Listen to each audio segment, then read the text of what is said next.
지금으로부터 116년 전 1910년 8월 29일 대한민국 역사상 가장 치욕스럽다라고 하는 시대가 그날이었습니다. 일주일 전인 8월 22일에 일본 제국이 대한제국과 한일 합병 조약을 체결했고 29일, 일주일 뒤 29일에 공포함으로써 바로 그날 일본의 주권을 빼앗기고 그것도 강제로 빼앗긴 흔히 말한 일제강점기 시대가 시작됐기 때문이죠. 일본은 대한제국을 강제로 병합했고요. 이에 나라의 독립과 자유를 되찾기 위해서 수많은 독립운동가들이 피와 땀과 눈물 그리고 목숨을 바쳐서 싸웠습니다. 때로는 비폭력 만세운동으로 때로는 독립전쟁으로 총칼을 앞세워서 그렇게 우리의 선조들은 나라의 자유와 평화를 위해 독립을 위해 투쟁했고요. 그 결과로 35년이 지난 1945년 8월 15일 어제가 이제 광복절 몇 주년이었죠? 81주년을 맞이하는 그 날을 맞았습니다. 누군가는 그래요. 일본이 2차 세계대전에 뛰어들어서 미국과 태평양 전쟁, 무모한 전쟁을 했으며 미국의 어떤 무차별적인 폭격 또 두 방의 원자탄을 맞아서 패전을 선언했다. 그래서 그걸로 인해서 우리나라가 어부지리로 광복을 이루었다. 그것도 맞는 말이다라고 하면 할 수 있겠지만요. 사실 그거는 역사를 잘 모르는 이상한 사람들의 말입니다. 이미 주권을 빼앗기는 그런 시점부터 나라를 사랑하고 민족의 자유를 위해서 목숨 바쳐서 독립운동하는 분들이 계셨고 그들의 기도와 눈물과 목숨을 건 항쟁으로 이 나라가 광복을 맞이한 겁니다. 그렇게 8월 15일 우리나라 주권을 되찾았고 자유와 평화를 다시 얻었고 애국가에서 부르는 것처럼 하나님이 보호하사 우리나라 만세를 외치는 그런 나라가 됐습니다. 어제 81주년 광복절이었죠. 우리나라 법정 공휴일 몇 개 있어요. 무슨 절, 3.1절, 현충일, 또 이렇게 제헌절, 개천절, 또 다른 어떠한 날들. 모든 날이 다 뜻깊고 의미가 있으니까 그렇게 법정 공휴일로 정했겠죠. 근데 다른 날에 비해서 이 광복절이야말로 정말 가장 뜻깊고 가장 기쁘고 어쩌면 좀 가슴 벅찬 그러한 날이지 않을까 저는 좀 생각을 해봅니다. 물론 저를 비롯한 여기 계신 이제 대부분의 성도님들이 그 날을 직접 겪지는 않으셨지만 하지만 우리가 역사를 통해서 이것을 알고 있고요.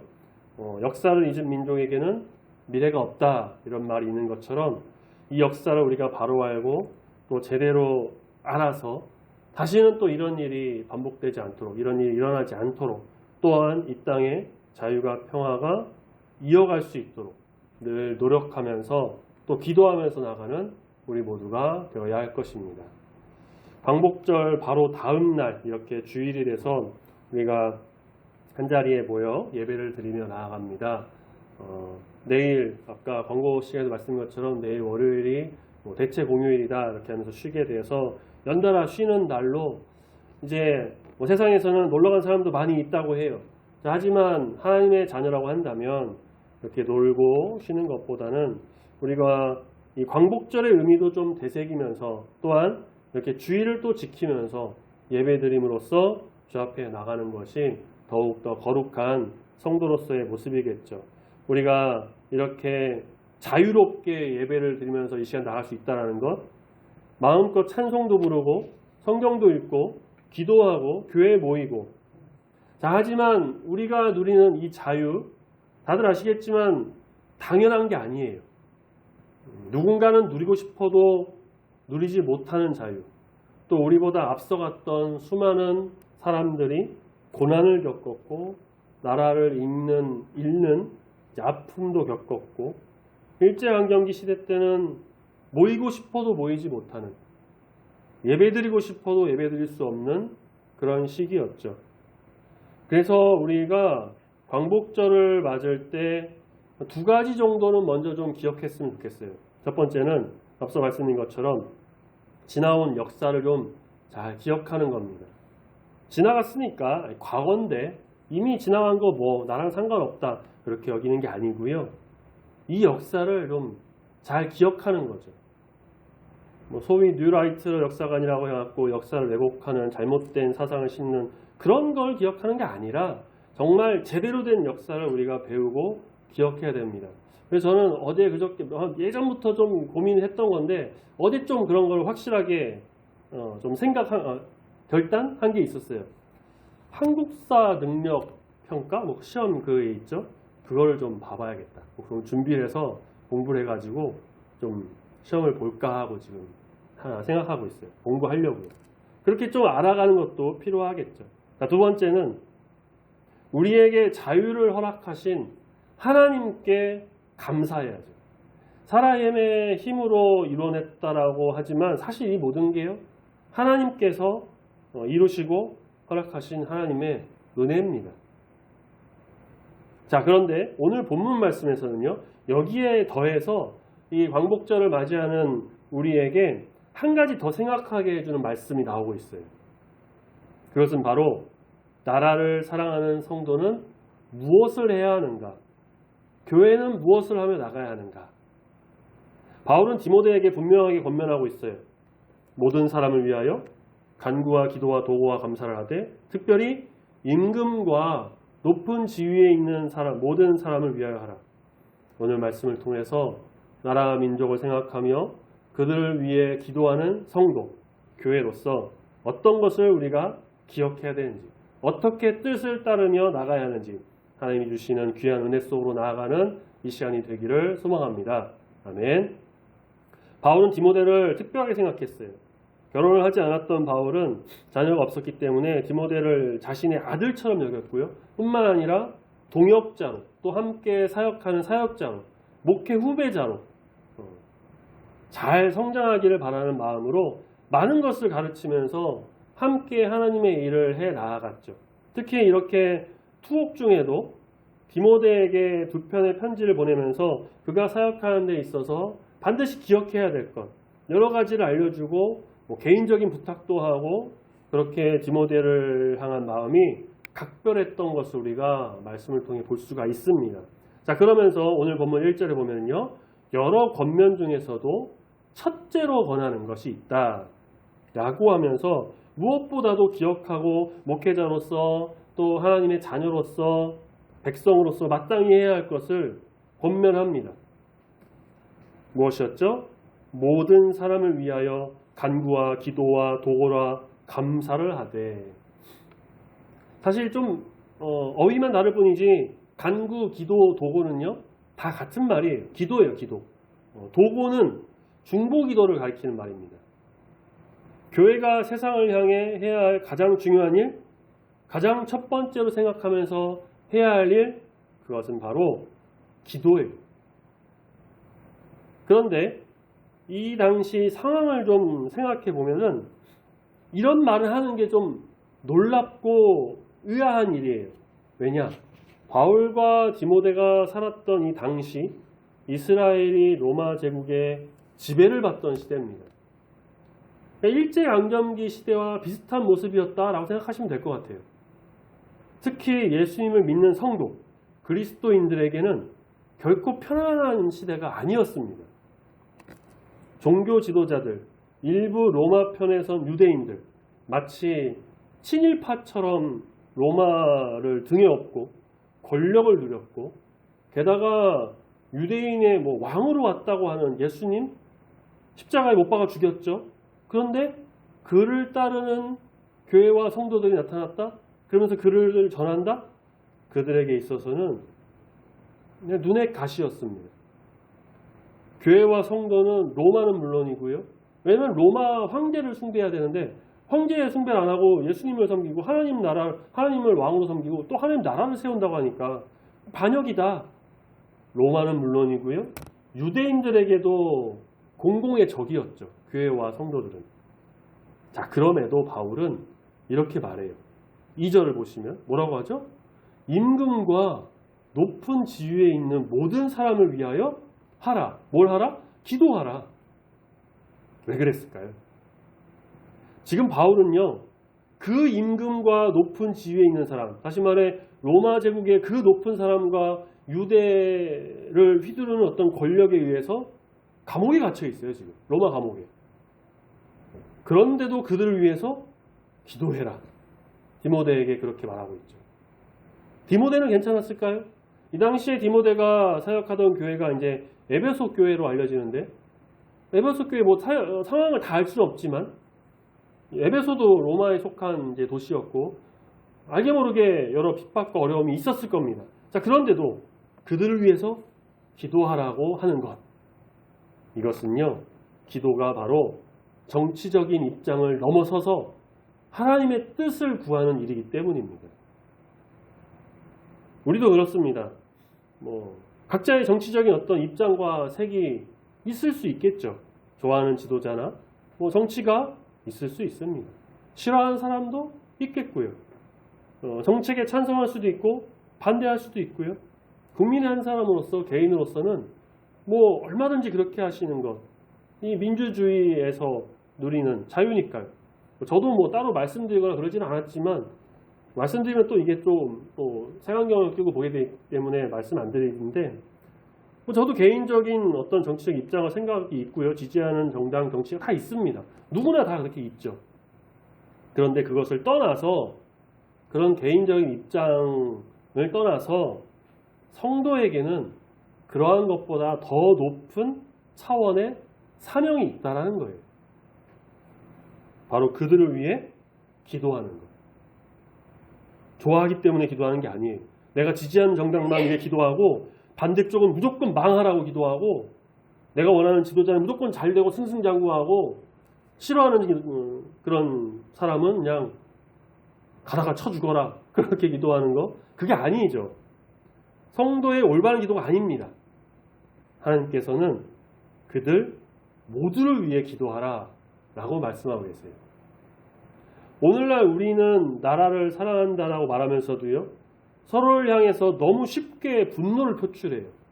정치적인 어떤 색이 다르면 무조건 비판하고 무조건 잘못했다고 욕하고, 뉴스에서도 가끔 나오는 가족끼리 정치 얘기하다가 막 싸운다. 그래서 가족끼리는 정치 얘기 절대 하지 말라고도 하죠. 교회 안에서도 그렇습니다. 정치적인 어떤 문제로 서로의 마음이 멀어질 때가 있어요. 제가 부교육자로 있던 교회에서도요, 저와 좀 가깝게 교제하던 어떤 집사님과 가정이 있었는데, 정치적인 어떤 견해 차이로 다른 집사님과 이렇게 이야기를 하다가 조금 이렇게 마찰이 좀 있었어요. 물론 이제 오래 가거나 그러진 않았는데, 그래도 그런 어떤 것들이 있다 보니까 결국은 많이 불편하셔가지고 교회를 나가시더라고요. 이런 모습이 있다는 거예요. 자, 그런데 하나님의 말씀은요, 우리에게 이런 것과는 전혀 다른 말씀을 보여줄, 다른 길을 보여주고 계세요. 무엇이냐? 간단합니다. 기도해라. 기도해라. 하나님의 뜻에 맞는 지도자가 되게 해달라고. 지혜를 강구하고 이 나라가 하나님의 뜻 안에서 바르게 세워지기를 우리는 기도해야 합니다. 우리 사회에 정의가 세워지도록 기도해야 됩니다. 가난하고 소외된 자들이 보호받도록 기도하고 다음 세대가 평안한 나라가 되도록 그렇게 살아갈 수 있도록 기도해야 합니다. 그리고 무엇보다 복음이 자유롭게 전해지는 나라, 하나님을 경외하는 나라가 되도록 우리는 기도해야 됩니다. 그래서 광복절은 이 시기를 보내는 때는 단지 어떤 과거의 해방을 기념하고 기뻐하는 날로만 그치는 게 아니라 오늘 우리가 나라를 위해서 다시금 생각하며 기도하는 날이 되어야 한다는 것이죠. 자, 2절 하반절을 보시면요. 이는 우리 모든 경건과 단정함으로 고요하고 평안한 생활을 하려 함이라, 이렇게 말씀하고 있죠. 이것이요, 바로 바울이 나라의 지도자들을 위해서, 높은 사람들을 위해서 기도하라고 한 이유예요. 고요하고 평안한 생활을 위해서. 성도는 평화를 소중히 여기는 사람입니다. 폭력과 전쟁을 좋아하는 사람이 아니고요, 평화와 사랑을 추구해야 합니다. 우리 민족의 역사를 생각해 보면 이것이 얼마나 중요한 일인가를 알 수가 있죠. 좀 더 멀리 가서 막 삼국시대, 그 다음 고려, 조선의 역사에서도요. 수많은 전쟁과 침략이 있었어요. 식민지의 아픔도 있었고 전쟁의 아픔도 있었고 분단의 아픔은 사실 지금도 진행되고 있죠. 우리는 평화로운 세상에서 지금 살고 있다고 하지만요. 사실 완전한 평화를 누리고 있는 게 아닙니다. 아시겠지만 종전이 아니라 휴전 상태예요. 물론 이제 그 기간이 오래돼서 사실상 뭐 종전으로 보는 게 맞다라고 그런 경향도 있지만 엄밀하게 따지면 휴전이에요, 지금. 그렇기에 우리는 광복절을 맞이하는 이 시기에 나라와 민족을 위해서 이렇게 기도해야 됩니다. 하나님, 이 땅에 다시는 전쟁의 비극이 일어나지 않게 해주십시오. 뭐 개인적인 좀 생각이라 이해하고 들어주시면 감사하겠습니다. 저는 북한에 대해서 상당히 부정적이에요. 뭐 우리나라 사람이라면 다 그렇겠죠. 군대에서도 배우지만 꼭 군대가 아니라 하더라도요. 우리의 주적은 누구냐? 북한이에요. 북한이라고 말할 수 있어야 되고 다 그렇게 당연히 말해야 돼요. 제가 설교 원고에도 지금 괄호를 쳐놓고 할까 말까 했는데 그냥 한번 말씀을 드리고 싶어요. 과거에 어떤 생방송 토론 프로그램에서요. 어떤 한 패널이요. 생방송인데 죄송합니다. 이런 이해하고 들으세요. 김일성 개새끼라고 말을 했어요. 근데 이게 방송심의위원회에서 이제 검토를 한 거예요. 이게 문제가 된다. 생방송인데 어떻게 그렇게 얘기하냐. 근데 결론은 뭐였을까요? 문제 없다. 왜냐? 개새끼는 비속어지만 김일성은 개새끼가 맞기 때문에 아무 문제 없다. 그렇게 이제 판명이 난 거예요. 그 말을 한 패널을 뭐 저도 사실 좋아하는 사람은 아닌데 그 말을 한 것 자체는 굉장히 멋있더라고요. 생방송에서. 저 북한 독재국가고요. 사회주의 국가 여전히 우리나라를 위협하는 행동을 합니다.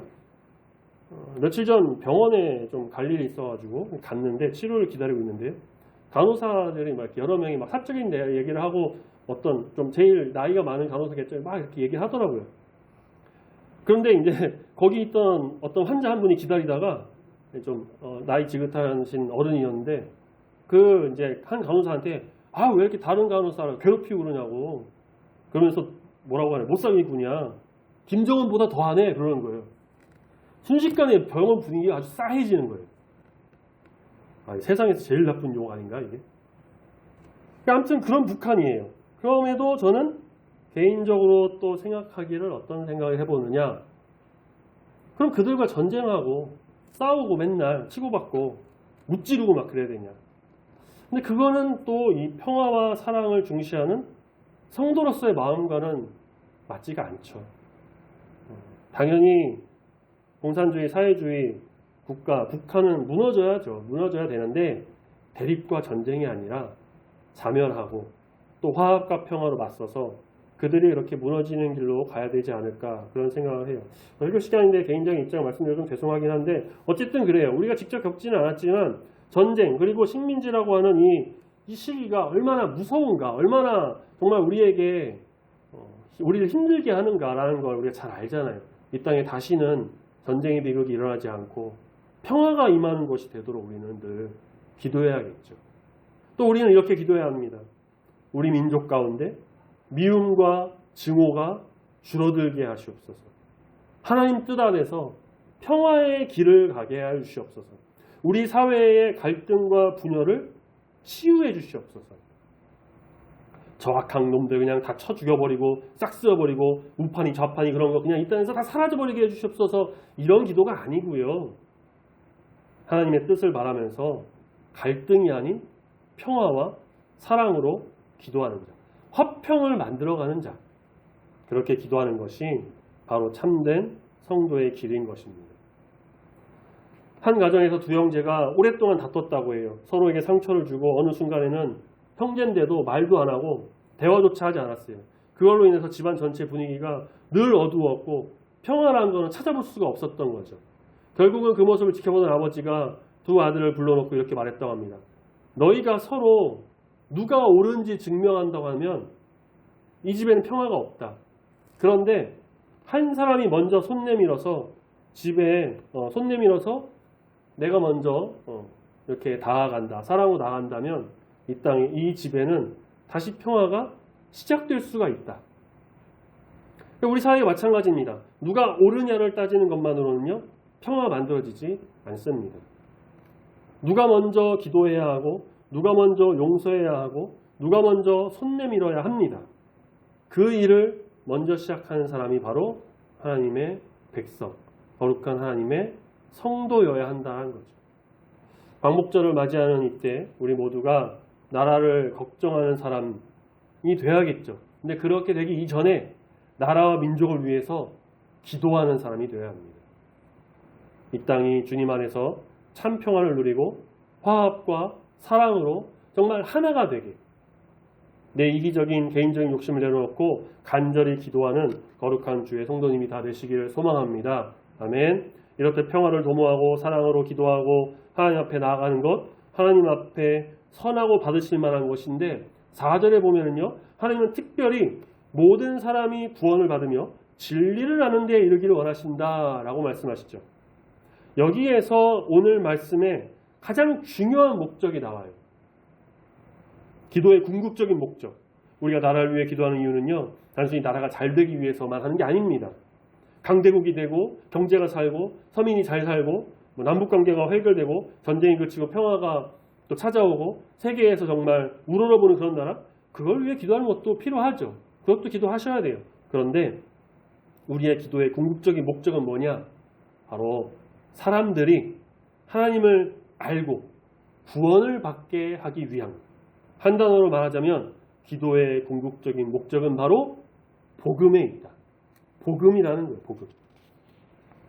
하나님께서 원하시는 것이 무엇인지 말씀에서 그대로 말하고 있어요. 모든 사람이, 일부 소수나 교회 다니는 몇몇 사람이나 어떤 특정 계층의 사람만이 아니라 모든 사람이 구원받는 것, 그리고 진리를 아는 데에 이르기를 원하십니다. 자, 구원받기 위해 필수적으로 전해야 하는 게 무엇일까요? 진리를 알기 위해서 무조건 알아야 하는 게 무엇일까요? 바로 예수 그리스도. 다시 말해, 하나님께서 원하시는 것은 모든 사람이 예수님을 알기를 원하신다는 거죠. 복음, 기쁜 소식, 바로 예수님 말합니다. 이것이 바로 하나님의 마음이에요. 그러므로 광복절에 교회가 해야 할 가장 중요한 것, 어딘가 나가서 시위하고 행진하고 규탄하고 특정 단체 비판하고, 그게 아니고요. 한쪽 편에 서가지고 무조건 이 길이 맞다, 우판이 좌판이, 그런 성향 드러내는 그것보다는요, 편가르기 하고 분열 갈등 조장하는 그게 아니고, 기도하면서 예수 그리스도 복음을 전파하는 일이 우선이 돼야 돼요. 우리에게 자유가 주어졌어요. 이것도 단지 편하게 살기 위해서 그냥 뭐 좀 내 마음대로 잘 살려고 그렇게 주어진 게 아니에요. 복음을 전할 자유가 우리에게 주어졌다는 거예요. 이전에 그렇게 하고 싶어도 할 수 없었는데, 민주주의라고 하는 이 시대에 살고 있는 우리는 지금 자유가 있어요. 그 자유를요, 잘 활용해야죠. 예배드릴 자유가 주어졌으면 예배하고, 말씀 읽을 수 있는 자유가 있으면 말씀 잘 읽고, 찬양할 수 있는 자유가 있으면 열심히 찬양하고, 기도할 자유가 우리에게 있죠? 기도해야죠. 또 마찬가지로 복음 전할 자유가 주어졌다면 복음을 전해야 합니다. 그런데 자유에는 반드시 따르는 게 있어요. 전에 요한복음 말씀에서 진리가 너희를 자유롭게 하리라, 그 말씀을 보면서 말씀드렸던 건데, 자유에는 뭐가 따른다고 했죠? 책임이 따른다는 거예요. 반드시 책임이 있어야 된다는 거예요. 그 자유롭게 하되 그 자유에 대한 책임을 져야 한다. 그게 없으면 방종이라고 한다 그랬죠. 하나님께서 우리에게 자유를 주셨다면 그 자유를 하나님을 위해서 사용해야 합니다. 우리에게 주어진 자유를 가지고 서로 싸우는 데 사용한다면 얼마나 안타까워요. 우리에게 주어진 자유를 미워하는 데 사용하면 그 얼마나 낭비예요. 그래서 우리는 주어진 이 자유를 가지고 복음과 교회를 위해서 사용해야 됩니다.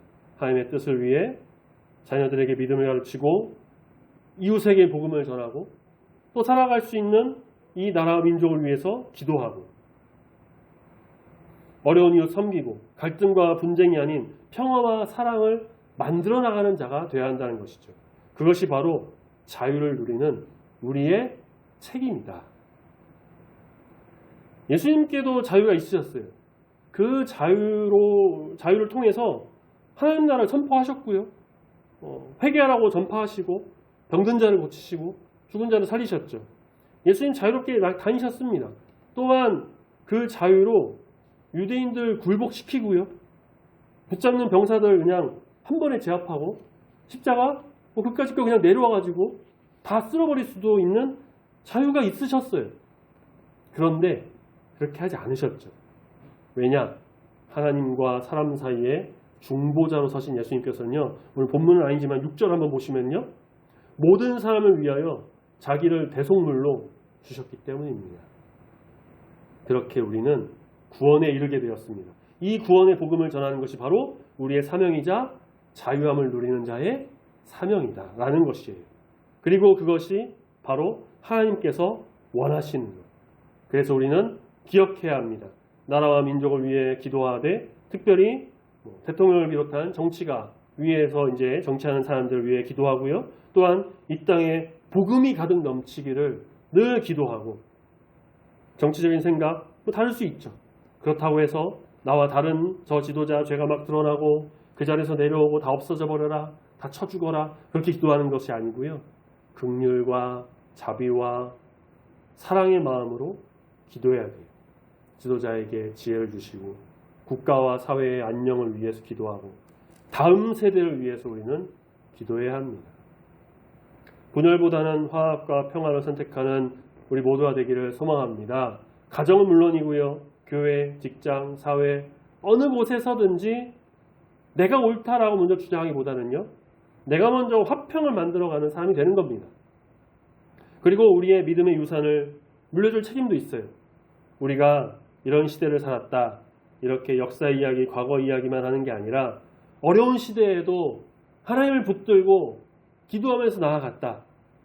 이러한 신앙의 이야기를 들려주면서 우리의 다음 세대가 더욱더 주님 안에서 굳건히 자라나고 믿음의 유산을 가지고 이 땅에 자유와 평화를 누릴 수 있는 이 시대를 만들어 나가는 우리 모두가 되기를 소망합니다. 아멘.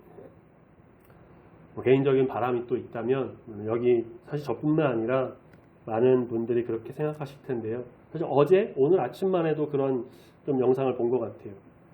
나라의 독립을 위해 모든 삶을 바쳤던 독립운동가, 국가유공자 그런 분들의 삶과 생활 또 그 후손들이 더 잘 살고 좀 편안하게 지냈으면 하는 거죠.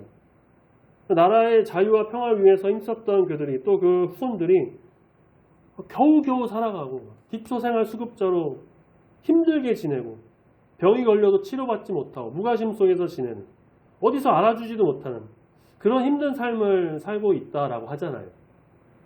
그에 반해 일본에 빌붙어서 호의호심 누렸던 친일파와 그 후손들은 아주 막대한 부를 누리고 떵떵거리며 살아가고 뉴스 보셔서 아시겠지만 얼마 전에 한 여배우가 이제 TV 프로그램에 나와서 증조부부터 4대가 의사 집안이다.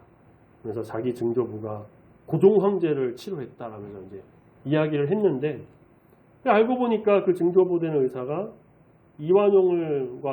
이완용이 있었던 그런 친일파 같은 단체에도 있었고 그 친일 사전에 등기되지는 않았지만 거의 친일파 행적을 했던 그래서 그 여배우가 한창 뜨는 시기였는데 완전히 그냥 속된 말로 박살났죠. 폭망했어요. 우리나라는 친일파에 대해서 상당히 민감하면서도요. 좀 바뀌긴 하겠지만 그들의 어떠한 재산 몰수 이런 일에 대해서는 굉장히 소극적인데 또 보면은 독립운동가와 후손에 대해서 도움을 주는 것도 소극적인 것 같아요. 좀 정책이 변하고 있다고 하지만 아직 좀 갈 길이 먼 것 같죠. 조금 더 이 나라의 광복과 자유를 위해서 목숨 바쳐서 나아갔던 이들을 좀 잘 기억하고 그 정신을 좀 기리고 좋은 정책으로 그 삶이 나아지는 이 나라가 되었으면 하는 바람입니다. 그래서 광복절은 그렇게 우리에게 과거를 더 기억하게 만들어주죠. 광복절은 그래서 그 어떤 날보다 나라를 더 생각하고 뜻깊게 보내게 됩니다. 자유와 평화를 생각하고 나라의 소중함을 깨닫게 해주고, 자, 그런데 여기서 중요한 것은 무엇이냐? 그 기억이 그냥 과거에만 머물러서는 안 된다라는 것. 감사로 이어지고, 기도로 이어지고, 또 사명으로 이어져야 된다는 겁니다. 우리는 지금 자유를 누리고 있어요. 독립운동가와 우리 신앙의 선배들의 어떤 피땀 어린 노력과 목숨 바쳐 나갔던 그것으로 우리는 자유로운 생활뿐만 아니라 이렇게 자유롭게 예배도 드리고 있습니다. 이 자유가 당연한 것임을 아님을 우리는 기억해야 됩니다. 이들의 노력도 있었지만요. 궁극적으로는 무엇이 있었죠? 또 하나님께 감사해야 되죠. 하나님께서 주신 자유예요. 하나님께서 함께 하신 것. 또 우리는 무엇을 위해 기도해야 되느냐? 나라를 위해 늘 기도해야 된다는 것. 지도자를 위해, 사회의 평화를 위해, 민족의 미래를 위해, 그리고 무엇보다 하나님이 원하시는 길 뭐였죠? 말씀에 나오는 것. 4절에 바로 이 땅에 모든 사람이 예수 그리스도를 알고 구원받도록 기도해야 한다는 것. 4절 말씀에서 볼 수 있는 하나님의 마음, 하나님은 모든 사람이 구원을 받으며 진리를 아는 데 이르기를 원하시느니라. 그리고 기도했다면 거기서 그치는 게 아니라 나가서 그렇게 해야죠. 바로 복음 전파하고 전도하라는 거죠. 그것이 바로 교회와 성도의 사명입니다. 광복의 기쁨을 기억하는 시간, 우리도 하나님의 마음을 품으며 나아가기를 바랍니다. 나라를 사랑하되 기도로 사랑하고 이웃을 사랑하되 복음으로 사랑하고 자유를 누리되 그 자유를 하나님을 위해 사용하는 성도가 되어야 합니다. 그리고 우리 교회가 나라를 위해 더욱더 기도하는 교회, 평화를 위해 기도하는 교회, 복음 전파하는 교회가 돼서 이 땅에서 우리 주님이 주신 사명을 잘 감당하면서 나아가는 귀하고 복된 교회가 되기를 예수님의 이름으로 축원합니다. 아멘. 기도하겠습니다.